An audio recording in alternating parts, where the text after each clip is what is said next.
Nothing means something different when you are Amish. It does not mean the absence of possessions in the way someone from the outside world might understand it. It means something more total than that. When I left that night, I had no money, no identification, no driver's license because I had never needed one, no credit history, no bank account, no social security card I knew how to find, no understanding of how apartment leases worked or how to apply for a job in a world that asked for things I did not have. I had a small bag with 2 changes of clothing, a pair of shoes that were not made for walking long distances on pavement, and the phone number of a woman I had spoken to exactly once. That was everything. That was nothing. And I walked out of my family's house at 2 in the morning carrying it, and did not look back. My name is Rebecca. I was 23 years old.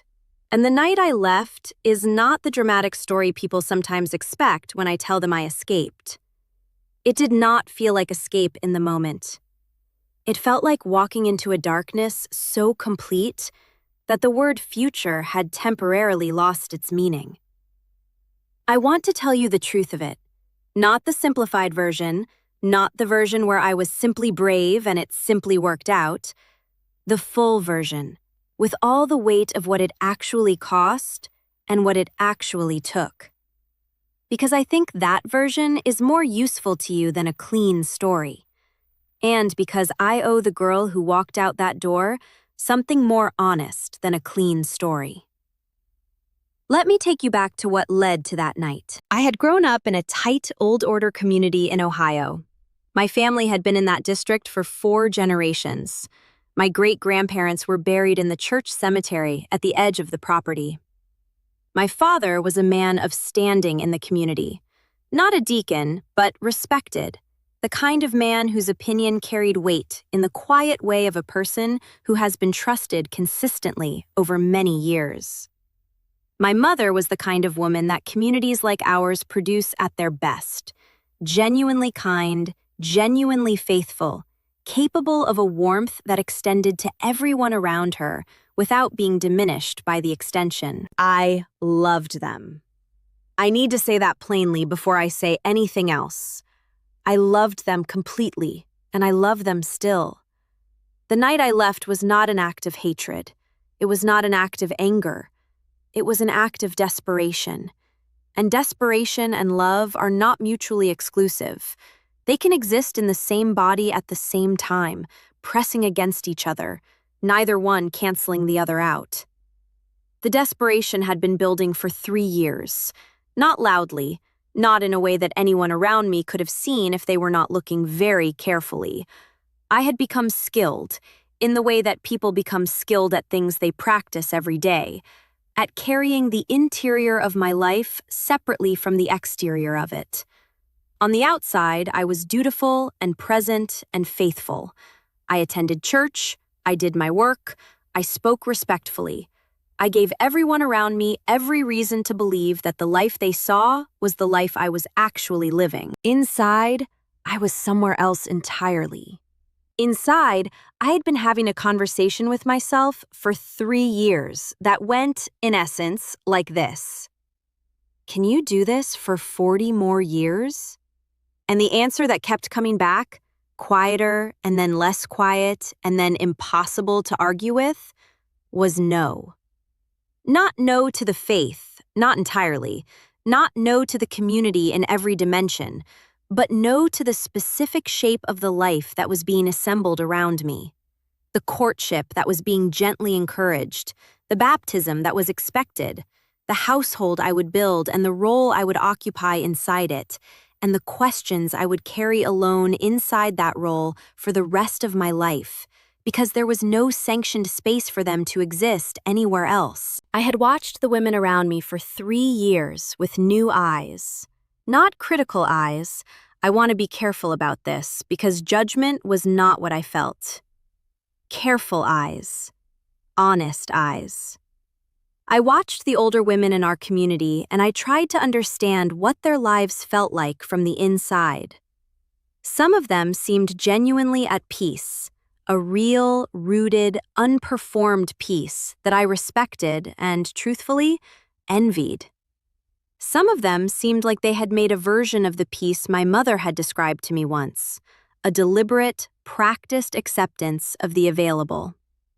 And some of them, a smaller number but present, seemed like they were carrying something heavy that had no name in the language of our community.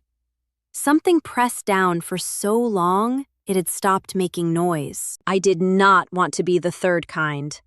I did not know with certainty that I would be, but I knew I was more afraid of it than I was afraid of anything else I could imagine. And fear of that particular future, combined with 3 years of quiet conversation with myself, became the thing that finally moved my feet. The planning took 4 months. I will not walk you through every detail because some of it involved people who helped me and whose privacy I still want to protect. What I will tell you is that I found a resource, an organization that specifically helped people leaving closed religious communities through a series of steps that required more patience and more care than anything I had ever done. I made contact. I spoke to a woman there once for 11 minutes in the phone shanty at the edge of our property while my father was in the fields and my mother was at a quilting gathering. She told me what to bring. She told me where to go. She gave me a number to call when I got there. She said, "You do not need to have everything figured out. You just need to get here." I held on to that for 4 months. On the nights when the plan seemed impossible, when the weight of what I was going to cost my family pressed down until I could not breathe, I held on to those 9 words.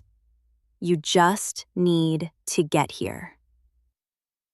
The night I chose was a Tuesday in March.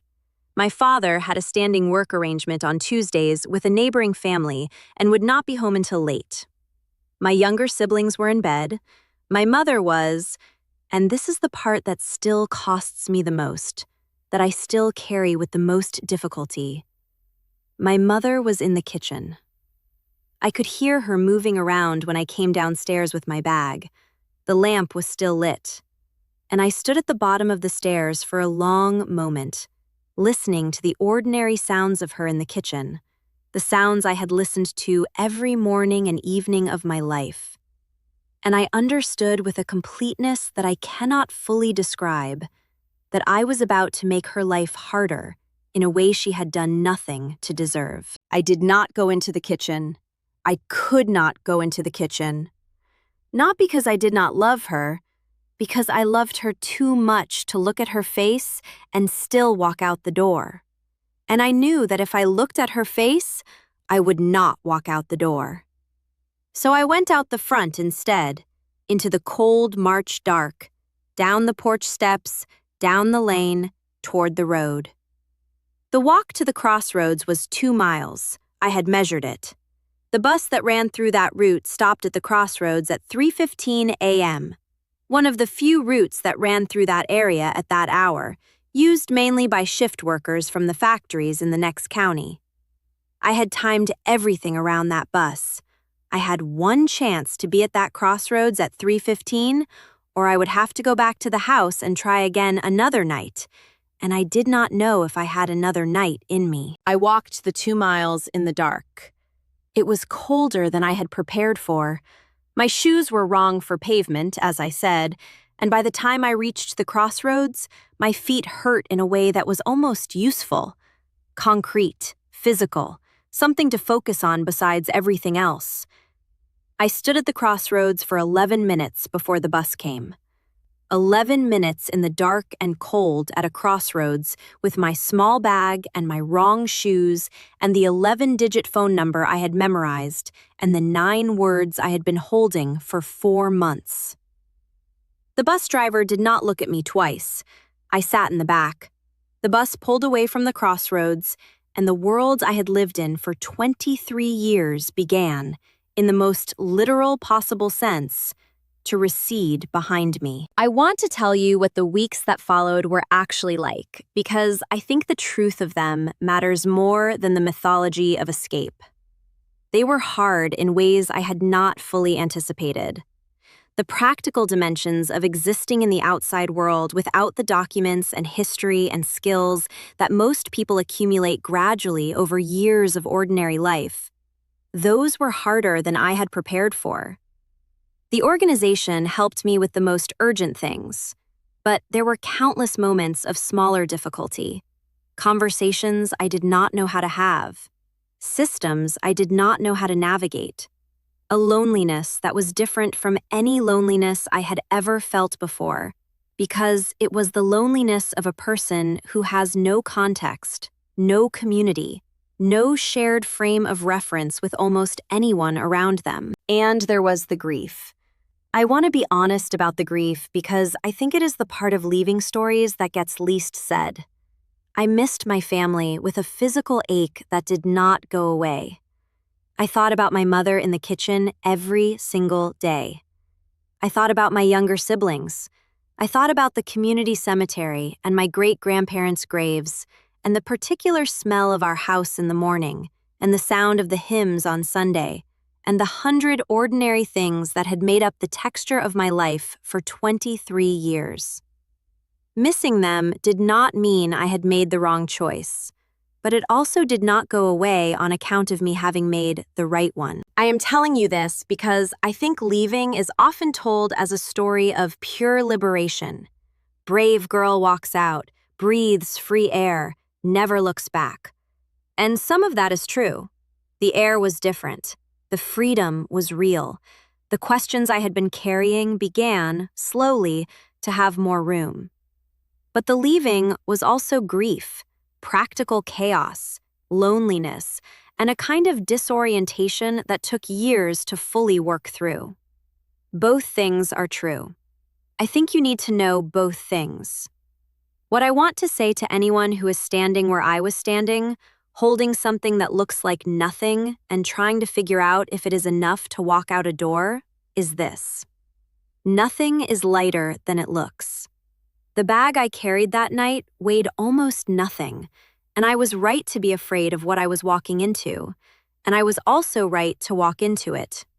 Those two things do not cancel each other out. You do not need to have everything figured out. You just need to get here, wherever here is for you. Whatever door you are standing on the inside of, whatever crossroads you are walking toward in the dark. You just need to get there. The rest comes after. It is hard after, and it is yours after. That is everything. That is not nothing.